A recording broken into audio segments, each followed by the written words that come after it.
Bonjour à toutes et à tous, bonjour Aline. Bonjour Martin, bonjour tout le monde. On se retrouve aujourd'hui pour une vidéo particulière. On revient d'une réunion qui a eu lieu, qui a été organisée par le distributeur BlackRock le lundi 3 juillet. Juste après Paris Ludique. Exactement, après Paris Ludique, nous étions invités avec des influenceurs, avec des journalistes, avec des professionnels du monde du jeu, des boutiques, pour découvrir les nouveautés de BlackRock. On a découvert plein de jeux qui étaient présentés à Boulogne, au Centre National du Jeu.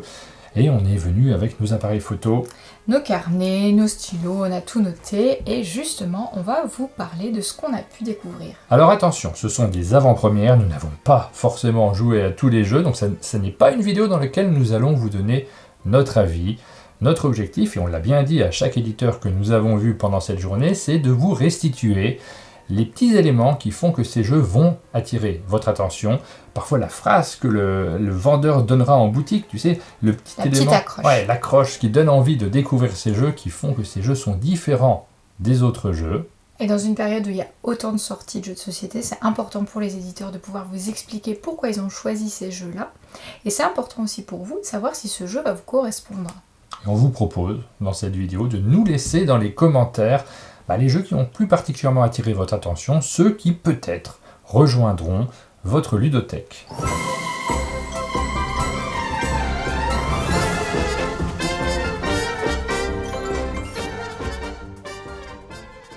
Alors, on va se lancer directement.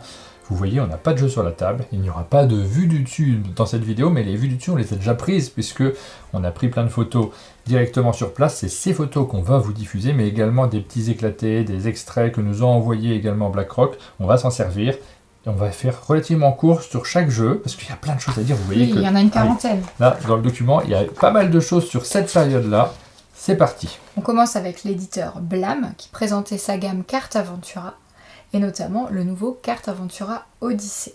Vous connaissez la gamme des Cartes Aventura, c'est une collection de jeux d'aventure basés sur des faits historiques forts, signés à l'origine par Thomas Dupont, mais qui regroupe aujourd'hui tout un tas d'auteurs, d'historiens et d'illustrateurs différents. La boîte de Carte Aventura Versailles est déjà disponible en boutique. Vous vous retrouvez en 1687 et vous incarnez Julie d'Aubigny à l'époque de Louis XIV. Alors on vit un mariage arrangé, on a un avenir tout tracé, on sera une dame de la cour. Sauf qu'évidemment, ça ne va pas se passer comme ça. Et on retrouve, comme toujours dans les Cartes Aventura, les thèmes de société forts autour d'une personnalité, Julie d'Aubigny, que vous connaissez peut-être mieux sous le nom de Mademoiselle de Maupin. C'est un destin passionnant, raconté par Peggy Chassenay, illustré à la manière d'un carnet de croquis par Jeanne Landard et Guillaume Bernon. En septembre, la gamme Carte Aventura Odyssée va s'enrichir d'une toute nouvelle boîte sur le thème des pharaons. Les enfants dès 6 ans vont se plonger dans les secrets des pharaons, dans un grand voyage en Égypte ancienne. Ils vont aider Ramsès II à terminer les temples d'Abou Simbel, ils vont couronner et sans doute découvrir l'histoire d'Hatchepsout, cette reine d'Égypte qui est devenue pharaon. Ils vont fouiller le tombeau de Toutankhamon et vivre une grande aventure qui sera co-signée par Madeleine Denis. On va retrouver là toute l'expérience de Carte Aventura, adaptée à toute la famille. Le jeu est jouable dès 6 ans en lecture partagée, un petit peu plus tard en lecture autonome. C'est davantage un jeu familial qu'un jeu enfant. Il peut tout à fait être joué par un adulte seul et c'est même une véritable porte d'entrée vers Carte Aventura. On vous a parlé de Carte Aventura, on a eu l'occasion de découvrir également une nouvelle démo qui a été présentée autour des personnages de Lewis et Clark que vous connaissez forcément. Ce sont les explorateurs qui ont traversé l'Amérique sous la mission de Jefferson, du président américain, pour faire la première expédition terrestre à rejoindre le Pacifique. Vous allez vivre une aventure alors un peu plus courte puisque cette démo dure 45 minutes uniquement. Allez-vous réussir à découvrir le mythique passage du Nord-Ouest? C'est toujours jouable à partir de 10 ans. C'est scénarisé par Élise Renouvin et c'est illustré par Guillaume Bernon. Et en passant sur le stand de Blam, ils nous ont raconté tous les projets qu'ils ont à propos de Carte Aventura et ça fait vraiment envie. Ah oui, il y a plein de projets en cours, mais là, c'est pas l'objet de cette vidéo-là, parce que ces projets-là, on aura l'occasion de revenir dessus un petit peu plus tard. Déjà 3 jeux dont on vous a parlé, mais c'est vrai qu'il y a pas mal de thèmes sur lesquels ils parlent, ils réfléchissent. Ça nous crée des envies forcément, parce qu'à chaque fois, il y a un univers qui est tellement fort sur ces petits jeux d'aventure, qu'on a tout de suite envie de s'immerger et puis de découvrir des personnages. Moi, c'est ce que j'aime bien, c'est le fait qu'il y ait des personnages différents à chaque fois. Moi, c'est le côté historique que j'aime bien. Parce que c'est toujours une histoire qui est basée sur un fait historique réel et ça, je trouve ça très chouette.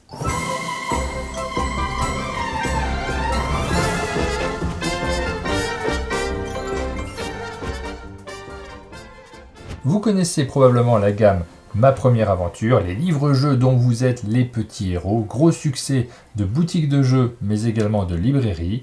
Voici une nouvelle gamme de jeux qui en est inspirée mais qui est vraiment très différente dans la mécanique. Il s'agit des puzzle aventures.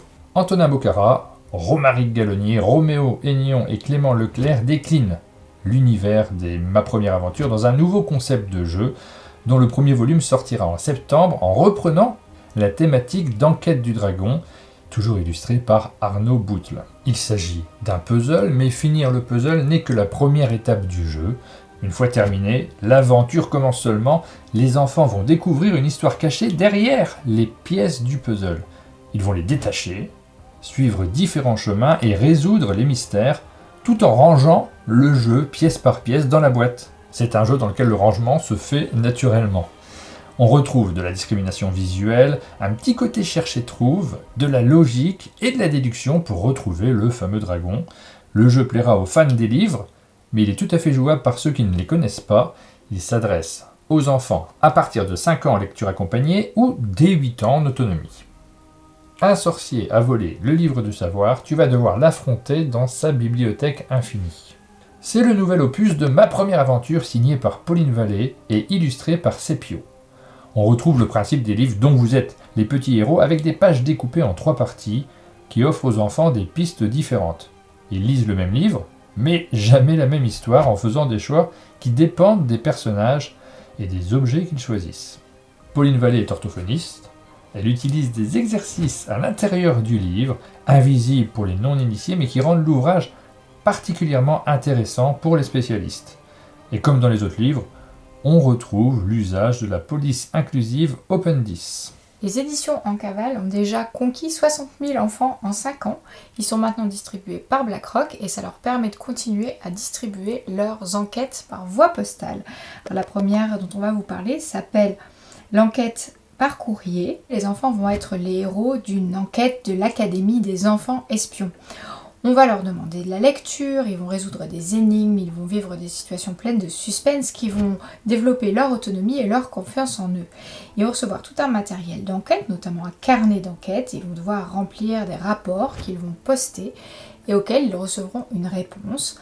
Cette lettre de fin de mission va leur permettre d'avoir les solutions des énigmes auxquelles ils ont répondu et ils auront le choix de poursuivre ou pas l'aventure et de recevoir d'autres énigmes. Avec l'enquête aux 1000 chemins, les enfants vont être placés au centre d'une aventure qui est présentée comme un livre enquête, sorte d'anti-cahier de vacances par excellence, grâce auquel ils vont découvrir la mythologie grecque. Ce cahier est prévu pour être facilement transportable, tout y est inclus. Ils vont pouvoir vraiment manipuler ce livre. Il y a par exemple des pages scellées qu'ils vont pouvoir découvrir pour trouver des indices et des informations sur la mythologie grecque. Ils vont avoir des messages téléphoniques à écouter, ils vont avoir des énigmes à résoudre. Ils font à nouveau partie de cette Académie des enfants espions que l'on avait découvert avec l'enquête par courrier du même éditeur En Cavale. L'idée, c'est vraiment que tout soit interactif, mais sans écran. Et l'idée, c'est également que les enfants s'approprient la mythologie grecque et un lexique qui lui est propre. Le calendrier de l'aventure, c'est une alternative au calendrier de l'Avent, mais cette fois-ci sans chocolat et sans plastique. L'idée, c'est de proposer aux enfants chaque jour du suspense et de la magie, mais de la magie issue du réel. Ils vont ouvrir plus de 24 cases pour vivre en famille une grande aventure.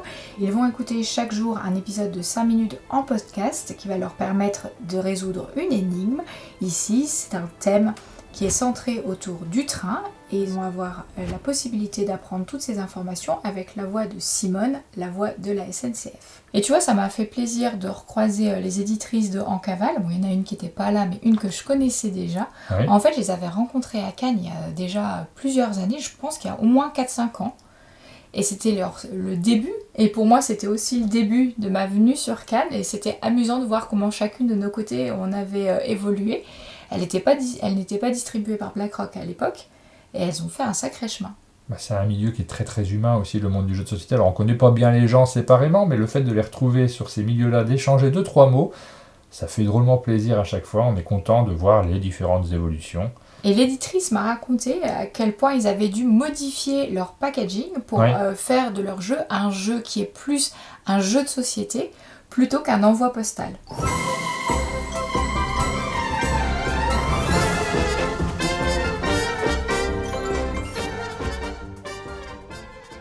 Chronie, c'est le retour d'un grand classique du jeu dans lequel on place ses connaissances dans un ordre chronologique, dans une toute nouvelle édition. Alors ce jeu on le connaît, il a été multi-récompensé et le principe est très simple. Chacun à son tour va tenter de situer une de ses cartes dans la frise chronologique. Le premier à ne plus avoir de carte dans sa main remporte la partie. Mais attention, si on se trompe, on repioche une carte. 4 nouvelles boîtes vont sortir avec des thèmes qui sont différents et qu'on va pouvoir mélanger à chaque fois. Il y a une boîte sur l'histoire du monde, sur l'histoire de France, l'histoire des arts et les grandes inventions. Et à chaque fois, sur les cartes, on retrouve également les informations qui correspondent à la date que l'on recherche. Ça nous permet de nous documenter en même temps que l'on joue. Chez l'éditeur On The Go, il présentait aussi 2 jeux plus éducatifs, Multipotion et Karuta Hiragana. Multipotion est un jeu de Julien Lamouche illustré par Thomas Tessier. C'est une nouveauté chez BlackRock, mais pas un nouveau jeu, puisqu'il a remporté la médaille d'or du concours Lépine en 2016. C'est un jeu de pli, vous devrez capturer des monstres en multipliant les bonnes potions. Vous l'avez compris, il s'agit d'un jeu éducatif qui permet de réviser les multiplications. Les règles sont simples, il est jouable dès 7 ans pour 2 joueurs et vous pouvez adapter les niveaux. Multipotion sera disponible mi-octobre pour 15 €. Le jeu Karuta Hiragana est un complément à l'apprentissage du japonais. Alors évidemment, vous n'allez pas maîtriser la langue en jouant à ce jeu, mais pour la petite explication du titre, les hiragana sont les syllabes japonaises. Vous partez donc à la découverte du folklore japonais à travers les yokai, des petits esprits facétieux.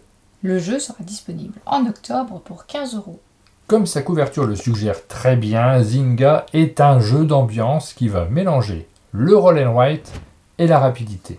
Dans ce jeu signé par Dennis Arnsen et Esme Spargaren, vous allez lancer des dés et vous allez sonner une cloche en nommant la bonne combinaison de couleurs et de chiffres que vous allez rayer ensuite sur votre feuille de score.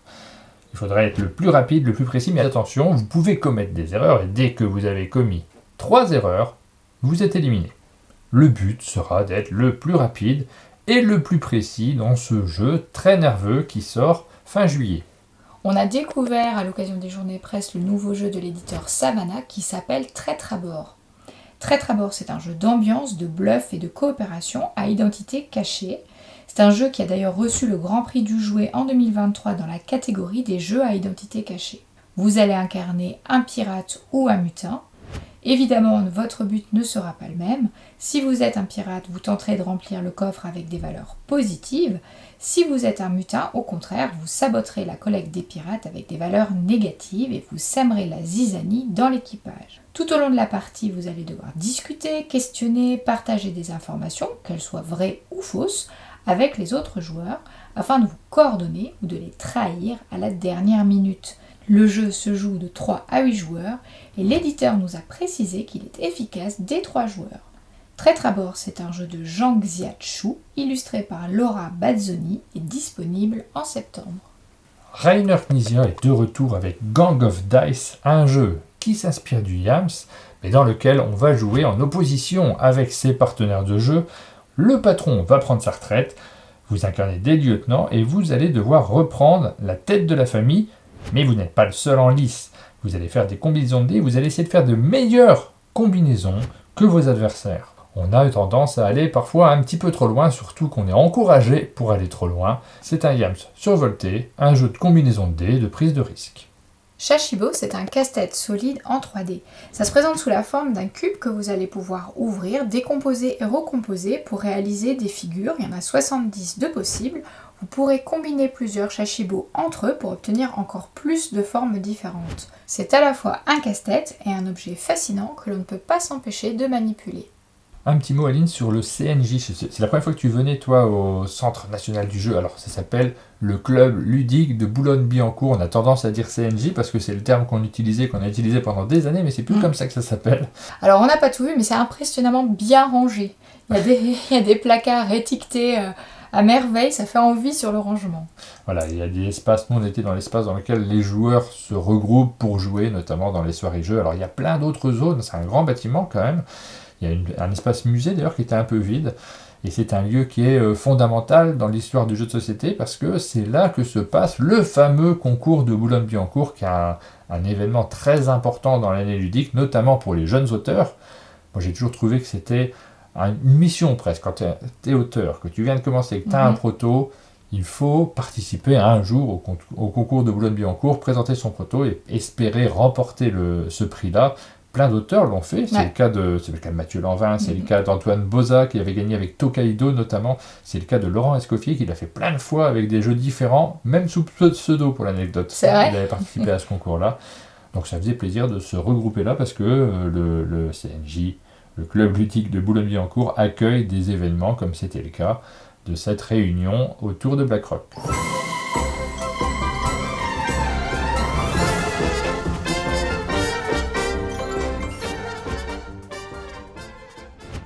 La toupie voyageuse, c'est le retour d'un jeu dans lequel on fait se déplacer une toupie sur un parcours dans une toute nouvelle adaptation avec un matériel adapté aux plus jeunes puisque cette fois-ci la toupie va avoir un propulseur. Vous allez pouvoir jouer seul ou en coopération. Vous allez vous déplacer à travers 8 mondes merveilleux pour réaliser des missions. Vous allez sauter des obstacles, toucher des cibles et vous allez valider vos réussites grâce à des trophées autocollants. C'est un jeu qui fait appel à la motricité, à l'habileté, à la coopération, mais c'est surtout un jeu que les parents auront envie de piquer à leurs enfants. L'auteur de Love Letter, Senji Kanai, est de retour avec Quickshot, un jeu dynamique, extrêmement rapide, qui se base sur le principe de la Battle Royale. Les joueurs vont s'éliminer jusqu'à ce qu'il n'en reste qu'un. L'autre moyen de gagner, c'est d'obtenir la carte leader à l'issue de la 4e manche. Quickshot est un jeu dont les parties sont extrêmement rapides, il y a du guessing, on a ses adversaires, on les élimine, ça crée des émotions qui sont très fortes et qui vous encouragent à relancer immédiatement une nouvelle partie. Banquise Édition vous propose 2 nouvelles boîtes de la gamme Logique qui est signée Johan Levé et pour laquelle tous les illustrateurs sont différents. Cette fois-ci, Jungle est illustré par Christine Alcouf et Candice par Pauline Détraz. Le principe de la gamme Logique, c'est de vous proposer des défis intelligents et progressifs dans lesquels la boîte a son importance puisqu'on joue dans la boîte. Dans Jungle, vous aiderez des animaux à trouver les territoires qui leur conviennent, tandis que dans Candice, vous placerez les bonbons au bon endroit pour reproduire la combinaison présentée sur la carte. Chaque boîte va vous proposer 60 défis. Il y a un système de progression dans les défis qui vous sont proposés, à la fois dans chaque boîte, mais également dans toute la gamme Logique.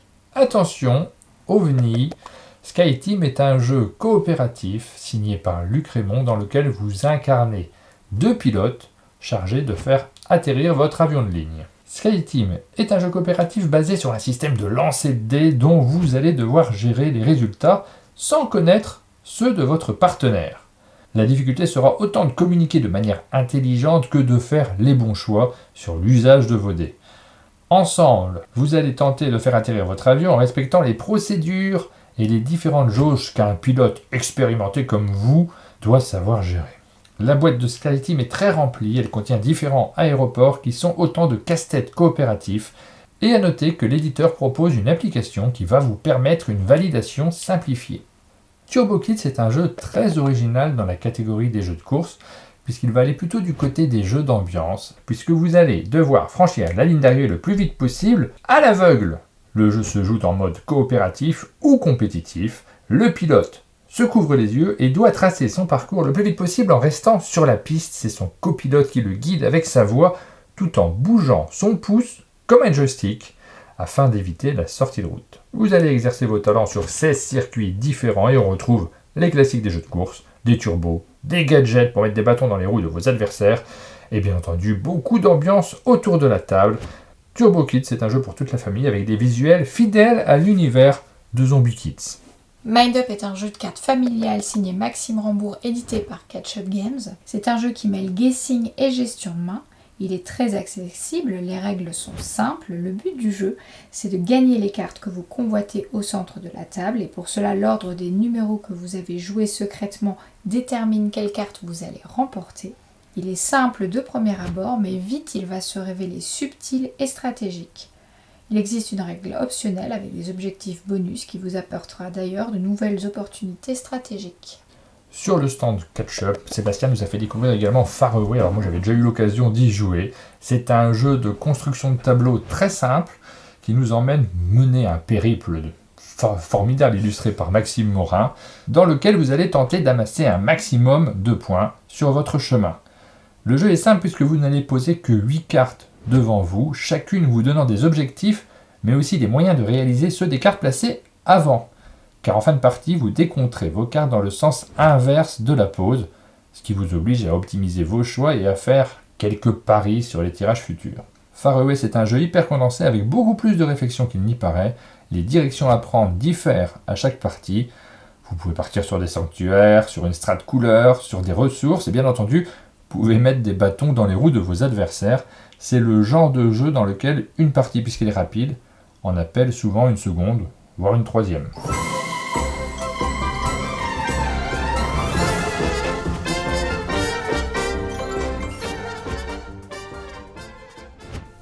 Quand on fait une réunion comme ça où il y a pas mal d'éditeurs, on nous parle très souvent, parce qu'on a questionné les éditeurs, ils nous parlent très souvent de la présence sur table. C'est devenu un thème récurrent. Il faut qu'il y ait une mécanique originale, ça c'est indispensable. Il faut qu'il y ait quelque chose qui donne envie dans le pitch, qu'on puisse le décrire en une phrase et que les acheteurs directement aient envie de jouer au jeu. Est-ce qu'il y a un jeu qui t'a plus attiré l'attention qu'un autre parmi tous ceux qui étaient présents ? Alors il y a un jeu qui m'a semblé vraiment incroyable par son matériel, c'est Nekojima. Oui, ah oui, le jeu de construction. Et il y a un tapis qui m'a fait un effet waouh, c'est le tapis Living Forest avec un arbre qui s'anime en 3D quand on scanne sur l'application.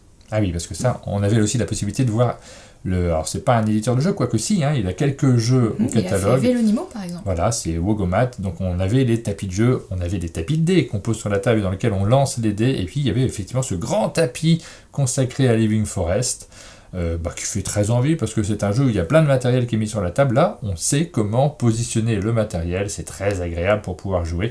D'ailleurs, ça, on n'est pas censé en parler spécialement, mais il était très content de me montrer aussi le vêtement de cycliste, je sais pas comment on appelle ça en réalité. Le maillot, quoi. Le maillot de cycliste, oui, signé par Bruno Catala et Laurent Jalabert qui était passé. Ça fait partie des petits moments qu'on aime bien aussi dans le monde du jeu, discuter avec les intervenants et puis partager aussi les bons moments qu'ils ont vécus, eux, sur les différents festivals. Alors moi, il y a un autre jeu qui m'a marqué visuellement, c'est Archéologique, le nouveau jeu de Johan Levé, dans lequel il y a un matériel qui attire l'œil également sur la table avec une mécanique très originale. Archéologique est un jeu de déduction compétitive dont le but est de cartographier une cité cachée dans la montagne à l'aide d'un instrument de recherche sophistiqué, c'est l'archéoscope. Et cet instrument, c'est l'un des grands plaisirs du jeu, vous allez l'avoir sur la table et le manipuler pendant la partie. Vous posez des questions à la machine, vous obtenez des indices pour réduire les possibilités de placement et déduire les bons emplacements des pièces de la cité archéologique que vous construisez en physique devant vous. Il s'agit d'un jeu signé par Johan Levé, le spécialiste français des jeux de déduction, et l'on retrouve son expertise. Il n'y aura qu'une seule solution à chaque fois. Vous pourrez télécharger une application en scannant un QR code, et sur cette application, vous trouverez également un mode expert. Le jeu est illustré par Pauline Détraz, et à noter que ce jeu très ambitieux dans son matériel, on est habitué avec les ludonautes, est fabriqué en Europe. Nekojima, c'est un jeu d'adresse en bois, un jeu de dextérité, mais qui modernise tout ce qu'on connaît dans les jeux de dextérité. Dans ce jeu très original, vous allez amener l'électricité dans les 4 quartiers de Nekojima, l'île des chats japonaise. Vous allez suspendre des chats au câble électrique, vous devrez faire attention à ne pas créer de court-circuit, ne pas vous faire électrocuter et surtout ne rien faire tomber. Votre dextérité va être mise à rude épreuve. Vous pourrez utiliser vos 2 mains, ça c'est une originalité, c'est pas toujours le cas dans les jeux de dextérité, mais vous devrez faire preuve d'observation, de tactique et de stratégie. Il se joue de 1 à 5 joueurs, mais aussi de 2 à 8 joueurs, aussi bien en mode coopératif que compétitif. Il existe 3 variantes, dont un mode de jeu d'ambiance qui vous permet de jouer en binôme. C'est un très beau jeu en bois qui attire l'œil sur une table et qui sera disponible en octobre et jouable à partir de 7 ans. Entre Escape Game et Polar, vous allez devoir résoudre une enquête en jouant à Cold Case, couleur de l'oubli. Vous allez plonger dans une affaire classée sans suite, c'est le principe des Cold Case, et tenter de renouer les fils du mystère. Pour ce faire, vous aurez accès à tout un tas de documents très réalistes qu'on va étaler sur la table et qui donnent l'impression de s'immerger dans une histoire d'autant plus réelle que vous aurez également à écouter des enregistrements audio. Dans ce jeu d'enquête, on retrouve l'équipe qui a travaillé sur la série à succès Culinario Mortale. Il vous propose 3 missions pour débusquer le ou la coupable. Mojo est un petit jeu de cartes édité par The Flying Games qui va nous demander de faire le plus petit score possible pour remporter la partie. Et pour ça, on va jouer des cartes colorées qui comportent des numéros. Présenté comme ça ressemble à beaucoup d'autres jeux de cartes, surtout en cette période, il y en a énormément qui sont sortis. Mais la sensation de jeu est totalement différente grâce à un système de scoring original. Pour chaque couleur, vous ne compterez que la plus forte carte, et les cartes les plus fortes sont d'ailleurs les plus fréquentes dans le paquet. Mojo est un petit jeu très simple, mais dont la courbe de progression est importante au fil des parties. Il est signé par Anthony Guillain et illustré par Christine Alcouf. Il arrive fin septembre pour 15 €. Plongez dans les souvenirs de Charles Darwin et de son voyage sur les îles Galapagos où il a élaboré sa fameuse théorie de l'évolution. Darwin's Journée est un jeu de placement d'ouvriers signé par les auteurs à succès Simone Luciani et Nestore Mangone.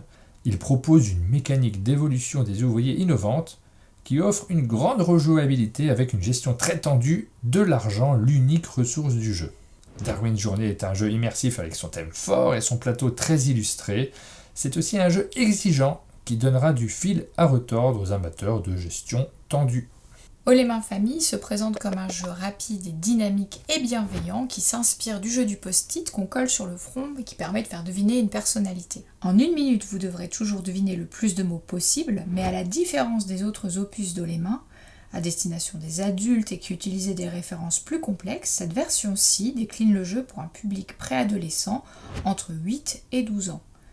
La volonté des éditeurs est de proposer un jeu qui rassemblera toute la famille à l'occasion par exemple des vacances ou d'une fête. Le contenu qui a été testé par des enseignants de CE1, CE2 est conçu pour qu'enfants et adultes s'amusent avec des thèmes et des illustrations adaptées.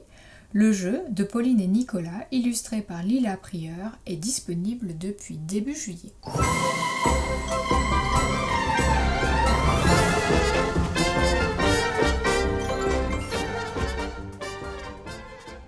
Alors là, pendant cette réunion, on a eu l'occasion de découvrir plein de jeux qui sont présentés en avant-première. Moi, ça me fait penser à l'événement qu'on a fait en début d'année. On a créé les Sabliers d'Or. C'est un événement dans lequel on vous a présenté des jeux sur notre chaîne qui arrivent, les mois qui viennent, qui arrivent dans vos boutiques. Certains sont déjà arrivés. Ouais, exactement, qui vont arriver sur vos tables. Et naturellement, il y en a certains qu'on a retrouvés sur place. Donc on a déjà des informations sur ces jeux, on y a déjà joué. Et c'est le cas du jeu dont tu vas nous parler. Moi, je vais vous parler de The Art Project, effectivement. The Art Project, c'est un jeu de Florian Siriex et de Benoît Turpin.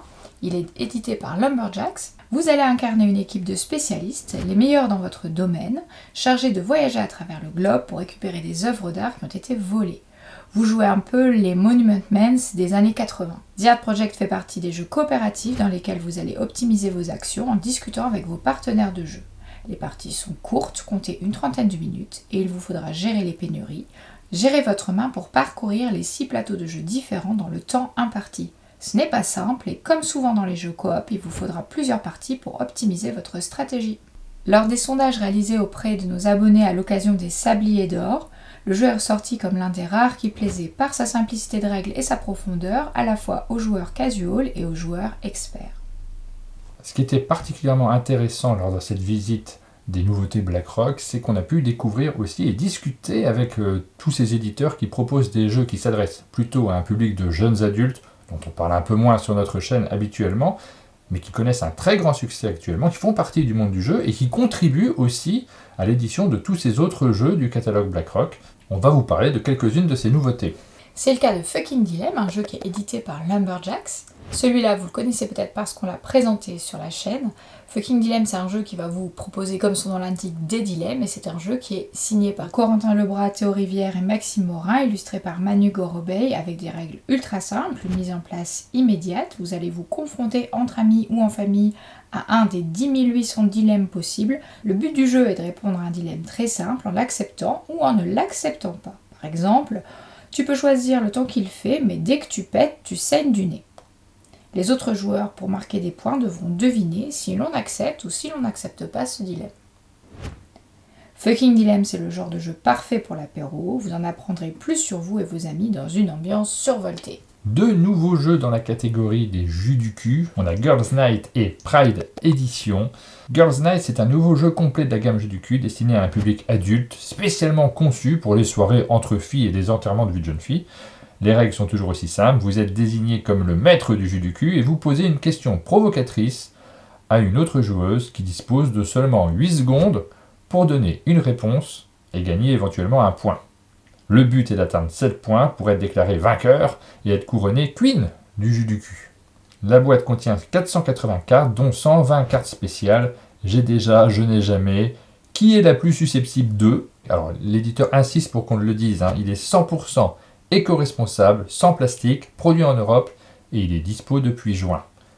L'autre jeu jus du cul, c'est la version Pride Edition proposée par Ben et JB en collaboration avec le magazine Têtu. Il s'agit d'une adaptation spéciale du jeu. Que vous soyez membre de la communauté LGBTQIA+, ou pas d'ailleurs, le jeu vous permettra de partager des histoires et des expériences et de promouvoir l'inclusion et la compréhension. Vous allez répondre à des questions, mimer, fredonner. C'est un jeu de soirée aux règles hyper simples. Une question est posée, le joueur ou la joueuse a 8 secondes pour répondre, ce qui peut évidemment entraîner des surprises ou des éclats de rire. Connaissez-vous bien votre famille? C'est la question que pose le jeu Family Challenge by Osmose, qui vous promet que vous allez vous redécouvrir en tant que famille en jouant tous ensemble autour de la table. Les 180 cartes du jeu proposent différentes catégories, comme par exemple Me connais-tu, Défi, Tour de table, Qui est le plus susceptible de, 5 à la suite.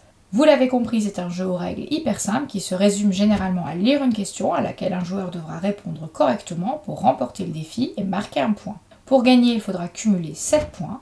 Le jeu sera disponible en septembre.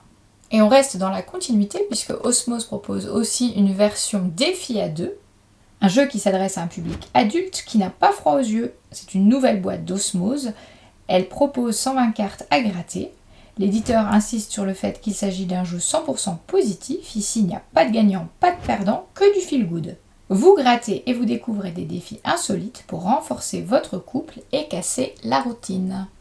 Et on termine la catégorie avec Sans pitié, la Big Pic. C'est un jeu qui est une co-création entre Jus du cul et Bien manger coco. Oui, alors en fait, il y a déjà plusieurs boîtes de Sans pitié. Celle-ci, c'est Sans pitié, la Big Pic, et ça va tourner autour des mèmes qu'on voit sur Internet. La mécanique est la même que dans les précédentes versions de Sans pitié. Une carte phrase est posée par un joueur. Les autres joueurs doivent choisir la réponse qui fera le plus rire à partir des cartes dont ils disposent. Trou Noir n'est pas un jeu sur l'espace sidéral, c'est un jeu de quiz dans lequel vous allez essayer de garder votre QI. C'est original, on perd des points de QI, le premier qui arrive à 0 perd la partie. Il peut se jouer en solo ou en équipe, vous vous affrontez sur les thèmes de la pop culture, du sport, des sciences, de l'histoire géo, de la nourriture, à travers les 600 cartes et les 1000 questions que contiennent la boîte. Les points que vous perdez sont liés à la difficulté de la question à laquelle vous répondez, et c'est l'une des originalités du jeu.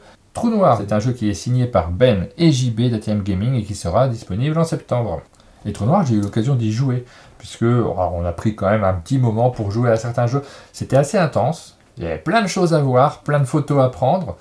Il y avait beaucoup de jeux, vous voyez dans cette vidéo de toute façon, mais quand même. J'ai pu me poser à la table, j'ai eu l'occasion de jouer avec Lia Sabine qui était présente également, et répondre à quelques questions. Alors ça part vraiment dans tous les sens, on a des questions auxquelles souvent on n'a pas la réponse, quoique j'ai eu le droit à quelques questions sport qui m'ont bien aidé, parce que je suis un peu spécialiste du domaine. Et du coup, tu te situes où? Tu es plutôt Homer Simpson, Shakira, Hermione Granger? Parce que c'est ça, en fait, sur la piste de score, oui. On est comparé à des personnalités. J'ai pas lu toute la piste de score, mais effectivement, il y a un côté qui est un petit peu amusant quand même dans ce jeu-là. C'est très accessible, c'est pour passer un bon moment en groupe, entre jeunes adultes, mais pas que d'ailleurs, parce que les questions sont vraiment très très ouvertes.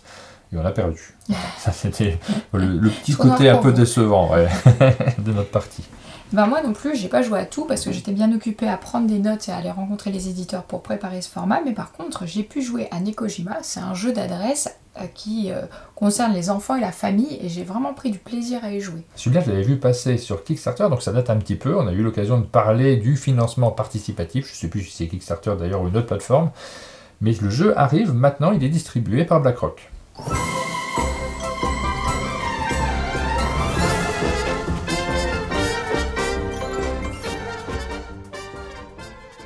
Focus est un jeu d'association d'idées rapide et coopératif pour 2 joueurs.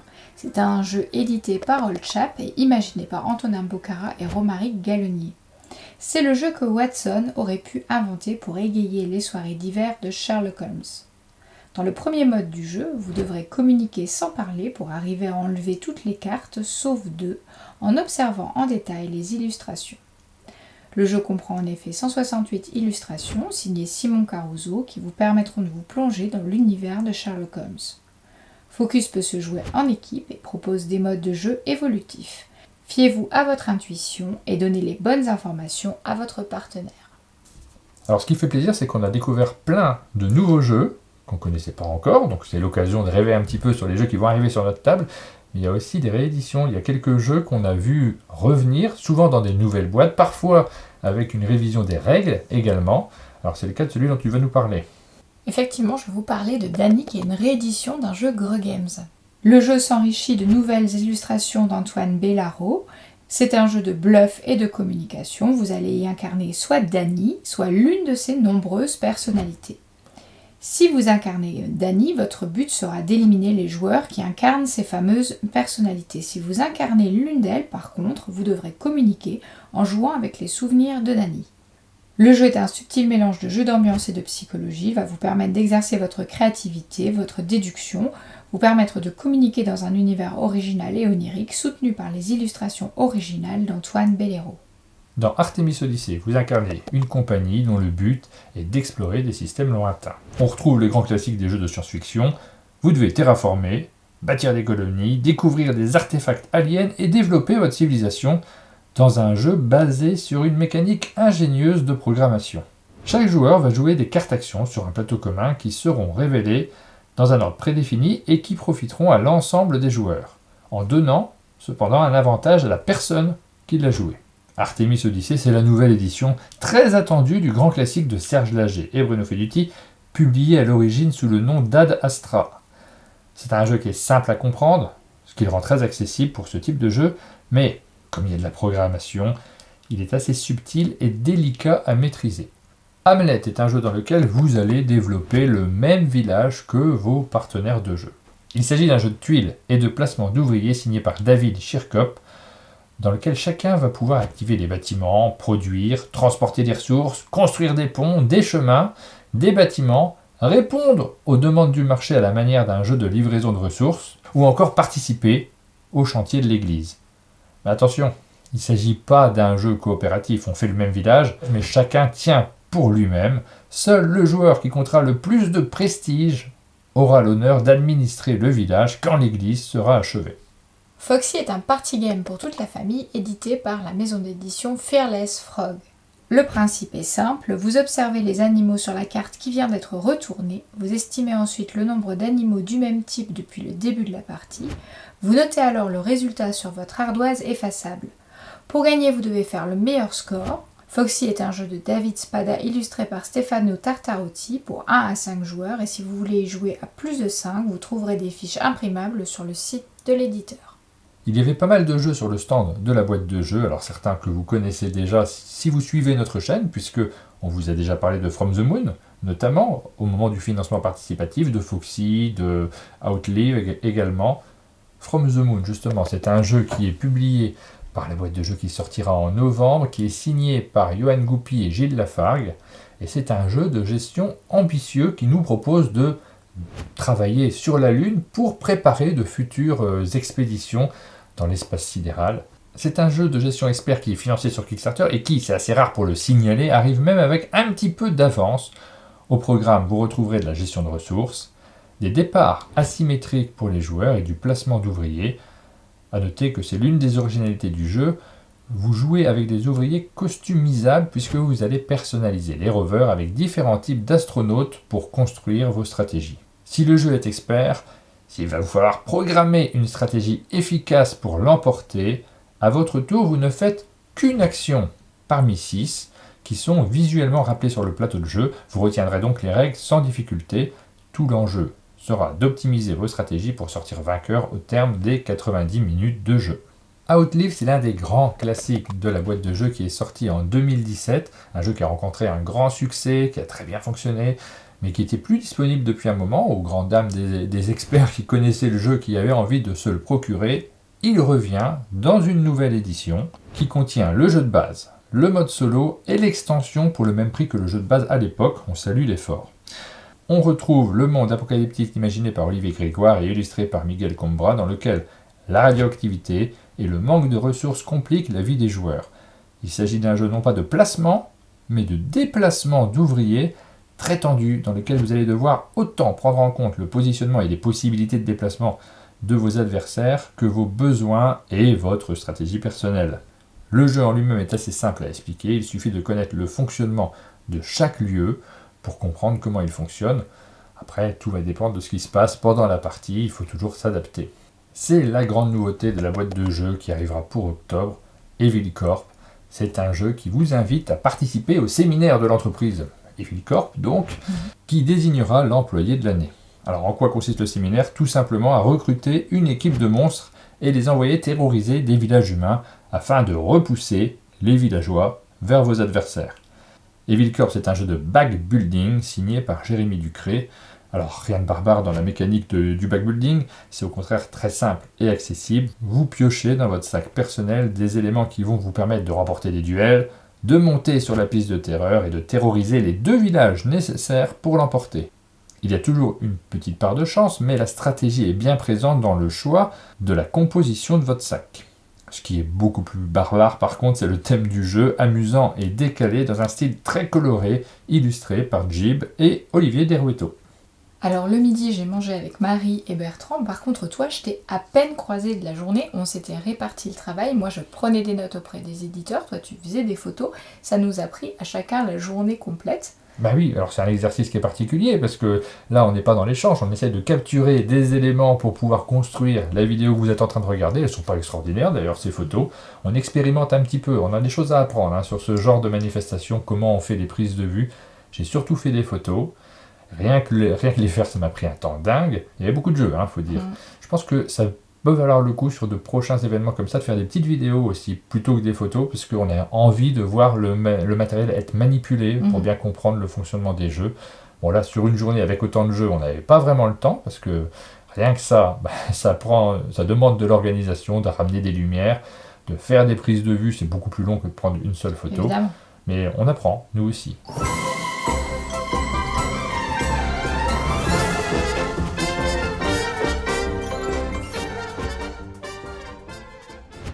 Vu la période estivale, il y a pas mal de petits jeux qui sortent en ce moment ou qui vont sortir. On en a vu à Paris Ludique, on en a vu aux journées de presse BlackRock. Et c'est pour ça qu'on était très contents de découvrir le jeu dont tu vas parler maintenant, Heredity, qui est un jeu un petit peu plus ambitieux. Oui, il n'y avait pas que des petits jeux. Alors c'est pas un jeu compliqué, Heredity c'est un jeu d'aventure qui nous plonge dans la vie d'une famille dans une époque post-apocalyptique. Quand on en a parlé à l'éditeur, il nous a cité un jeu qui nous plonge dans une famille Ingalls, nous a-t-il dit, dans un univers Mad Max. Et quand nous lui avons posé la question de nous décrire les enjeux d'Heredity, il nous a répondu en nous demandant simplement « Et si on s'en prenait à votre famille, que feriez-vous » Ça fait un peu un lancement de film. Ouais, c'est vrai. Les auteurs Jérôme Kans et Laurent Cobel ont créé des règles très accessibles pour un démarrage rapide et immédiatement immersif. Pour autant, les choix que vous aurez à faire ne sont pas simples. Ils auront un impact réel sur les personnages, la suite et la fin de votre aventure. Une dizaine de fins est d'ailleurs possible. Les parties durent 2 à 3 heures et la campagne compte 5 chapitres. Heredity fait donc partie des jeux dont on sait quand on commence la campagne qu'on la finira, on en verra la fin. La sortie est prévue pour octobre et la boîte sera vendue au tarif de 50 €. Paul-Henri Argiot s'est associé à Cyril Blondel, l'auteur de Ricochet, pour étoffer la gamme de 2 jeux qui s'adressent spécifiquement aux enfants. Avec Nimbus, les enfants à partir de 7 ans vont placer des tuiles nuages sur des dessins qui représentent des mots de même catégorie pour découvrir un anagramme final. La petite astuce, c'est que les dessins sont aussi des lettres. Avec Stratus, les enfants à partir de 10 ans, cette fois, vont trouver la réponse à une question posée en recouvrant 4 mots qu'un mot-clé de la grille réunit. C'est donc par déduction et logique et catégorisation que les enfants vont résoudre ces rébus humoristiques. Medieval Academy, le premier jeu publié par Blue Cocker et signé par Nicolas Poncin, est de retour dans une nouvelle édition entièrement retravaillée aussi bien graphiquement que mécaniquement. Les joueurs et les joueuses jouent les élèves de la Medieval Academy qui tentent d'exceller dans les 7 disciplines de la chevalerie. Alors c'est un jeu de draft dans lequel on va se partager des cartes pour avancer sur différentes pistes. Il est très facile d'accès. Et c'est le type de jeu dans lequel vous allez pester contre le mauvais sort, contre vos adversaires, contre vos mauvais choix aussi, puisque on a vite fait de se tromper, d'avancer sur les mauvaises pistes et de se faire avoir par les choix de nos adversaires.